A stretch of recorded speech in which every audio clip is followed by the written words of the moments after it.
4, 3, 1. Headlines for this week include UWL alumni flying high, Avenue Q, and Social Justice Week. Stay tuned. WMCM's Week in Review is next.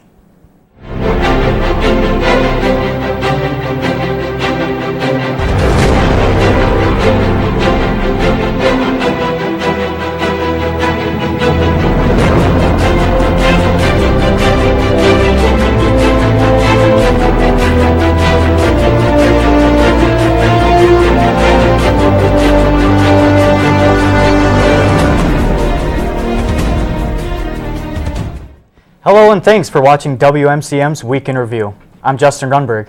And I'm Amber Meyer. UWL alumni Jayson Schrader returned home after spending 6 weeks in the skies above South Korea. Schrader, a 2009 chemistry graduate alumni, has been working for NASA and a partnership program called REQ to understand the source of South Korea's air pollution, some of the worst in the world. Schrader says faculty at UWL allowed him to fully participate in studies under the guidance of Professor Beyer. Schrader authored 5 peer-reviewed publications in an international chemistry journal. His studies here sparked his interest in air pollution, and he carried on his education at the University of California, Irvine. Now, Schrader is working for NASA. We welcome Schrader and the dozen other NASA scientists back to the United States. Be sure to stay tuned for other news of UWL alumni making great strides after graduation. Maybe you will be next. Puppets have swept Viterbo with their upcoming production of Avenue Q. This Tony Award favorite will be put on by the theater department and with an all-student cast. The production gets its motivation from Sesame Street, featuring a cast of many fuzzy puppets. The story is set around a humorous outlook on the consequences of telling children that they can do anything and be anyone. The plot follows recent college grad Princeton and his transition into full-blown adult life. In this production, it shows us the R-rated realities that we must face every day. You can catch the showing at 7:30 March 31st through April 1st, with later dates as well, with prices starting at $23 on the main floor. It will be put on at the Weber Center for the Performing Arts, 428 South Front Street. If you'd like to order a ticket, call 608-796-3100 or email them at www.viterbo.edu/tickets. This year, the 33rd Annual American Multicultural Student Leadership Conference is themed Lighting a Fire, Leaving a Legacy. The American Multicultural Student Leadership Conference, otherwise known as AMSLC, is hosted by various University of Wisconsin campuses. The event provides opportunities for students of color and economically disadvantaged students to come together. They can engage in discussions, attend speaker presentations, develop networks, and celebrate their achievements. Some events include a talent show, professional development panel, a dance, movie showings, and many more. These events will be held across campus this weekend, starting tomorrow, March 31st, until Sunday, April 2nd. For more information, contact Barbara Stewart at bstewart@uwlax.edu or call 608-785-5092. This week, we celebrate Broadcast Week. Take a look about what has gone on this week and what's to come for the rest of the week. Campus is REQ Radio's week of broadcasting, meant to promote and get the word out about campus radio. REQ Radio was once known as UWL's best-kept secret on campus, and with events like Broadcast Week, it has taken initiative to become more involved on campus and in the community. One way REQ did this was change its logo. A graphic design class created 30 logos in which REQ members voted on to create a new logo. REQ Radio's promotion director, Brigham Wyrick, and many others involved have made Broadcast Week happen. REQ has been at the Rec Center and the new Student U handing out stickers along with the brand new REQ logo, free Rockstar, and many other prizes from places like Famous Dave's, The Pearl, and Greengrass Cafe. DJ Briggs along with Colin Mallett and Stu Swanson were at the Rec on Wednesday night getting the word out there for REQ. We got more from the Squawk about what REQ Radio means to them. REQ is super important to me because it's like something that literally sometimes drags me through the week, something I always look forward to. It's just like another outlet where I can just be myself. It's totally mine, and Colin's, I guess, but no one can take that away from me. We do what we want when we want, and it's a lot of fun. It's super important to get it out there too because, like it's an outlet for me, it's an outlet for so many other people. Broadcast Week is not over yet. Coming up on Friday, March 31st, REQ will have a fundraiser at the Greengrass Cafe from 11 to 1, as well as an all-day fundraiser at Buffalo Wild Wings in Onalaska, including a live broadcast from 6 to 8 with the Squawk. For WMCN, this has been Lexi Krause, Ryan Hennessy, and Joey Olson. Back to you in the studio. Now here's Pauline Brown to tell you about the UWL Theater Department. Thanks, Justin. The University of Wisconsin La Crosse Department of Theater Arts will be holding public performances for Donna Latham's And We Shall Share the Sky 2 times this upcoming Saturday, April 1st. The story is based on traditional Nigerian and Senegalese tales, and its main target audience is children. But don't let that stop you from seeing an interesting story on how the sun and the moon used to live on Earth before taking their places in the sky. School audiences have attended matinee performances this week. However, Saturday there will be two opportunities for you to witness this classic African tale. And We Shall Share the Sky will be playing Saturday, April 1st at 11 a.m. and again at 1 p.m. The show will take place in Frederick Theater in Morris Hall. Admission is $5 for children and UWL students, $8 for adults. Call the box office at 608-785-8522 to order your tickets. Outdoor Connection is hosting an opportunity for you to get out on a kayak and see the beautiful backwaters of the Mississippi River. They'll be leading a trip that explores wildlife and nature throughout the various islands around Goose Island. The cost to participate in this day trip is $25 and will take place this Saturday, April 1st. If you're interested in this trip, visit the OC at the Rec Center or go to the Rec Sports website. Monday kicks off the beginning of Social Justice Week here at UWL. Throughout next week, there will be numerous events regarding social justice taking place on campus. To give you some reference for how jam-packed this week is with social justice, there are 8 different events on Monday alone. There will be panels, workshops, and documentary and film screenings held from April 3rd to April 7th. Social Justice Week is sponsored by UWL's Institute for Social Justice. Check out the event calendar on the UWL webpage to see the specific events going on throughout the week. Now back to you, Justin. The Trump administration could make an impact close to home. President Trump's budget cuts could threaten the Western Technical College job program as well as the local community. The possibility of having funding pulled has left many feeling uneasy and worried about the future of this program. La Crosse, in partnership with the Western Wood Tech program, uses the Community Development Block Grant to help pay for the neighborhood revitalization. Led by instructors, students from the college build a couple of houses a year, gaining on-the-job experience. Dave Ham, one of Western's instructors, says they also teach them soft skills such as how to work full days, as well as help students prepare lunches for the day, skills often missed outside the classroom. During the 18-year partnership, the program has produced 31 houses in the La Crosse area. Western Technical College has acknowledged that if the budget is cut, they have no plan B. The Cooley Humane Society has many pets in need of loving homes. Here's some of the animals available in this week's edition of Perfect Pets.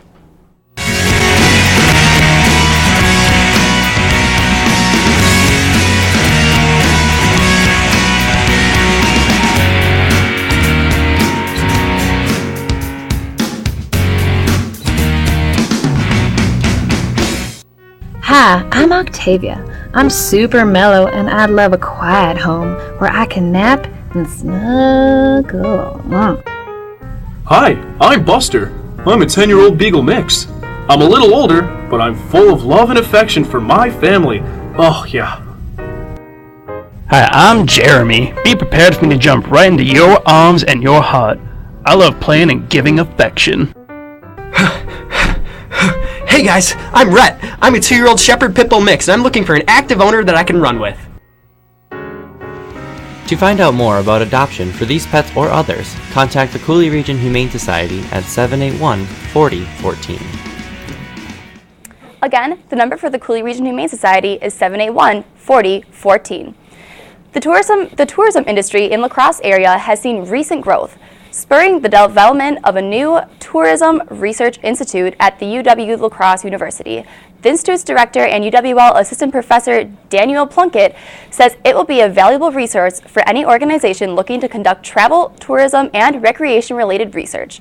Plunkett states the institute will assist organizations such as parks and recreations to learn about visitor use, event organizers to looking to calculate event's economic impact, communities desiring an assessment to make future decisions regarding tourism, and many more.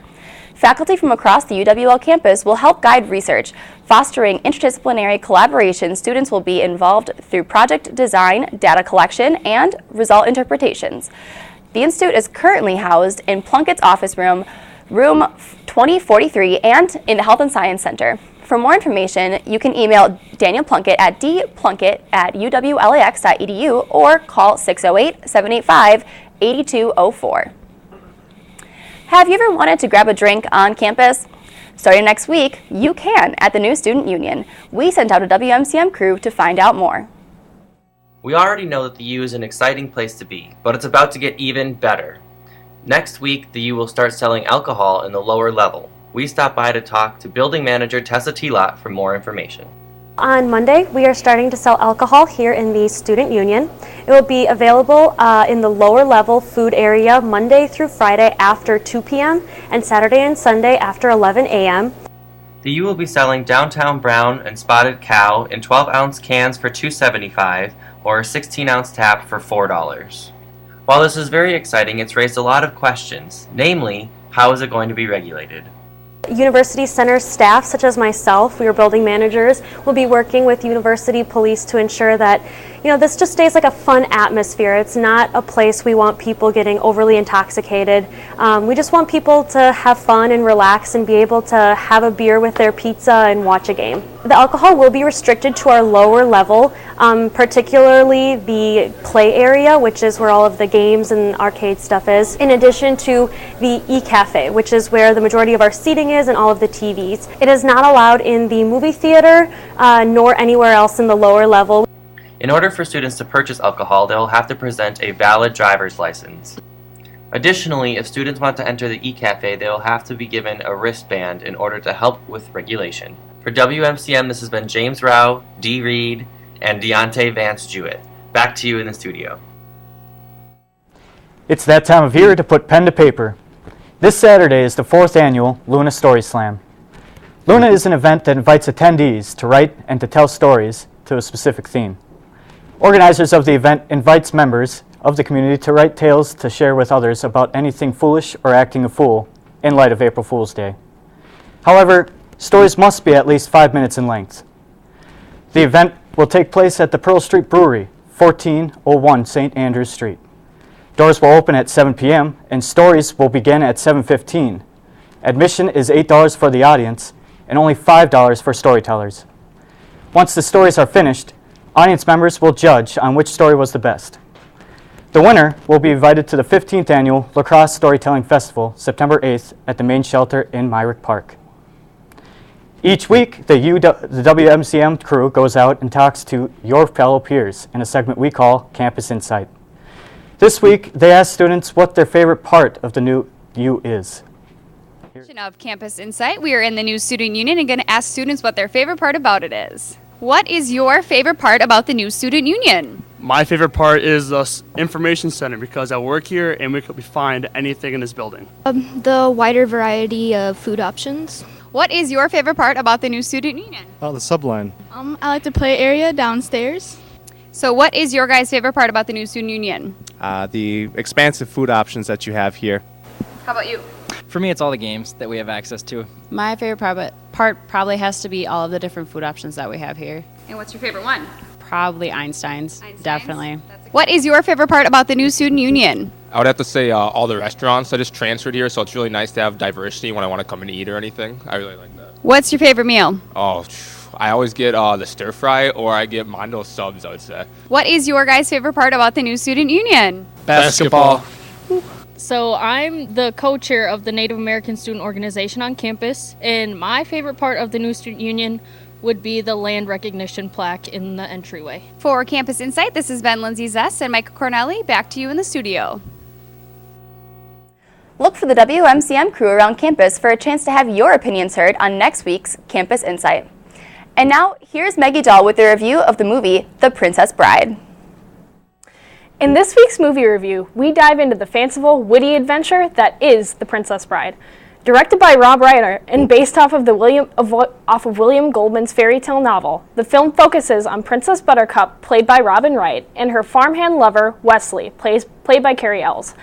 After years of emotional torment, the pair finally confesses their love for one another. But soon, after seeking employment with a known violent pirate crew in pursuit of money for his marriage to Buttercup, Wesley is pronounced dead. In the aftermath of Wesley's demise, Buttercup is engaged to marry the arrogant, smug prince of the nearby village, Prince Humperdinck.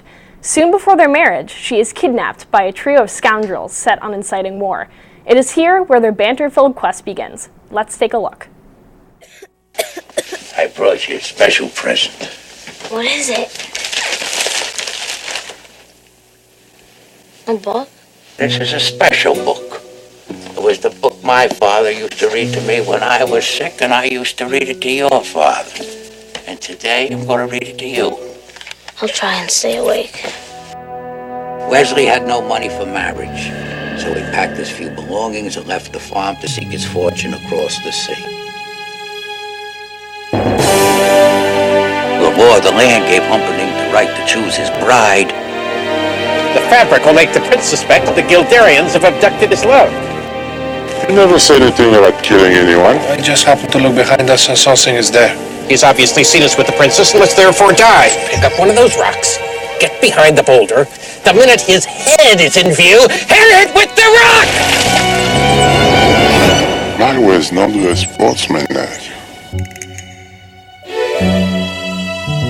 I've got my country's 500th anniversary to plan, my wedding to arrange, my wife to murder. I'm swamped.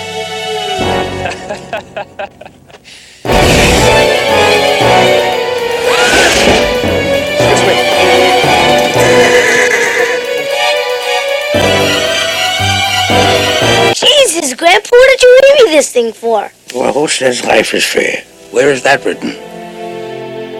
Fencing, fighting, chases, escapes, giants, monsters,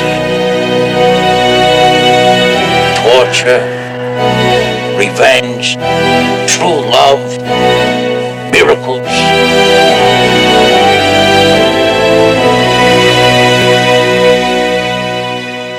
Look, I'm retired. Though the initial reception wasn't groundbreaking, it has since reached cult classic status. Personally, this is my favorite film of all time. It's truly one of the most quotable films out there, and not to mention that Wesley's a total babe. So, next time you're craving witty banter and RRUSs, check out Princess Bride for an inconceivably good time. Stay tuned to WMCM. Kyle Popovich will be back with this weekend's weather.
My God, that show looks great. But now on to this weekend's weather here in this great city of UW-La Crosse. First up with the weather tonight, we're looking at 35 degrees, a little cloudy, winds blowing north-northeast, 10 miles per hour, a little chilly. Moving on to Friday, ooh, things getting a little warmer out, huh? 56 degrees, still cloudy, no sun, winds still moving north at 10 miles per hour. Moving on to Saturday, oh man, it's gotten hot out. We got 60 degrees over here. Look at that sun. It's starting to come out a little bit. Winds are dropping. Might be a good weekend for some barbecue, a late night fire. And Sunday, geez, it's really getting hot in here. 69 degrees and some sun. Again, 8 mile per hour winds only. This is a beautiful weekend to get out, do some stuff, get a fire going. All I can say is this is the weekend to go out and venture and do a bluff hike. That's it with this weekend's weather. Let's send it on over to Peter Lenz with this week's interview. Thank you very much, Kyle. Great weather we have. Go out there this weekend and have some fun. Well, I'm sitting here with Carly Emloy, Peace Corps ambassador. Say hello to the people, Carly. Hey, people. Is this your first time on WMCM? This is. I'm honestly honored to be here. Well, hey, we got to warm you up the proper way, so I'm going to give you a would you rather. Okay. Got to get to know the people. Got to get personal with the viewers. Would you rather never need to eat or never need to sleep? If it were me, Peter, I think that I would prefer to not be able to sleep. Okay. Can you tell me why? Think of the productivity. Think of how productive you could be if you didn't need to sleep. And I personally love eating and cooking and experimenting, so I wouldn't be willing to give that up. Well, hey, I like to see that. So when you have all that extra time to stay productive, you can get so much more work done with the Peace Corps. So like I said, you were a Peace Corps ambassador. Can you tell me a little bit about what that role means and what type of stuff that you do? Yeah. So I'm employed on like an internship basis. Or not employed, I volunteer, I guess, with the Peace Corps. And I work on campus to get the word out about Peace Corps, plan different events, promote awareness, advocate, start social media campaigns, stuff like that. Basically just get the word out on campuses to people who might be graduating soon and looking for things to do after graduation. A little bit of everything. So now how did you get involved with something like that?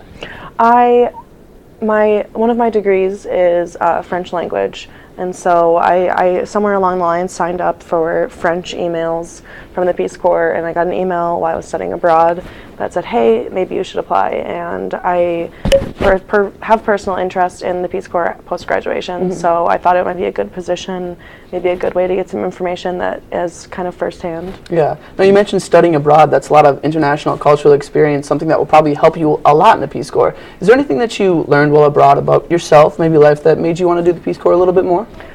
I have wanted to do the Peace Corps kind of since I figured out what it was, since I was like 15. Studying abroad was kind of an obvious choice for me. I'm very interested in different cultures. I'm interested in travel and experiencing new things. So I think the best thing that I learned while I was studying abroad is just like how different people can be and the similarities that we all share regardless of different cultures.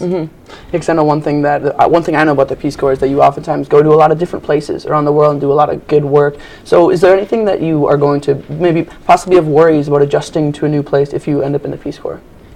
All the research that I've done, they have awesome like aid and support services for volunteers. And I'm just trying to go into the Peace Corps, if I get accepted, with no expectations. There's no way that I can be prepared for going to a different country for 2 years and living in rural situations. There's no way that I can be fully prepared for that. So I think that it's important going in knowing that you're not going to be ready and that you're not going to be able to fix all the problems that you encounter. Yeah, I think that's a good way to look at it. Now, talking about some of all the different events, ways that you spread messages to the students at UW La Crosse about the Peace Corps, what type of events are some of the most successful, some of the best well-received from students? Well, we've planned a few events on campus, but with finals and stuff getting in the way, we've kind of had low attendance. So I put more of an emphasis on social media campaigns. I'm really active on Twitter and Instagram with different Peace Corps messages and stuff like that. And I actually just started a blog a couple months ago with stories from returned Peace Corps volunteers that graduated from UWL. And so I communicate with a lot of alumni and a lot of current volunteers who are one was in Togo and one was in Malawi, I believe. Okay. Ooh, Malawi. Yeah, right? Where is that? I don't know. Yeah, it's on the African continent. Yeah. I think it's sub-Saharan. I'm not sure if it's east or west. Okay. Because that's one thing about the Peace Corps. You definitely get to get your fingers in all different parts of the world. Yeah. They're in over 63 countries or something like that. Like, there's so many different sites that you can go to on all the different continents. It's outstanding. Okay. You said 63 different continents. It's countries, or yeah. 63 different countries. Interesting. Yeah. That'd be a whole different world there. No, I know that you personally have some different travel experiences that you're planning this summer, hopefully. Could you maybe tell me a little bit about that? Yeah, I can't say it with certainty, but I applied to do some undergraduate research this summer in Togo. It's in the northwest region of Africa. Okay. It's French-speaking. So hopefully I'll be able to go and conduct some research on like the public health needs of the people there, and then take it back and maybe turn it into a program next spring. Yeah, that's going to be very good for that public health background. I'm sure that anywhere that you go, you're going to do a lot of good stuff for the environment. Oh, thank you. Okay. Well, that's about all the time we have for this interview right now. So why don't we go check out what Alex has to say about this week's sports going on in lacrosse.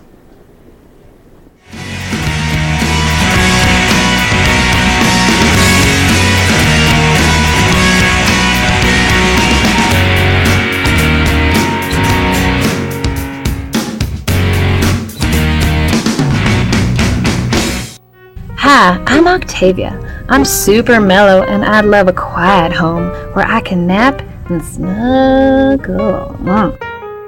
Hi, I'm Buster. I'm a 10-year-old Beagle mix. I'm a little older, but I'm full of love and affection for my family.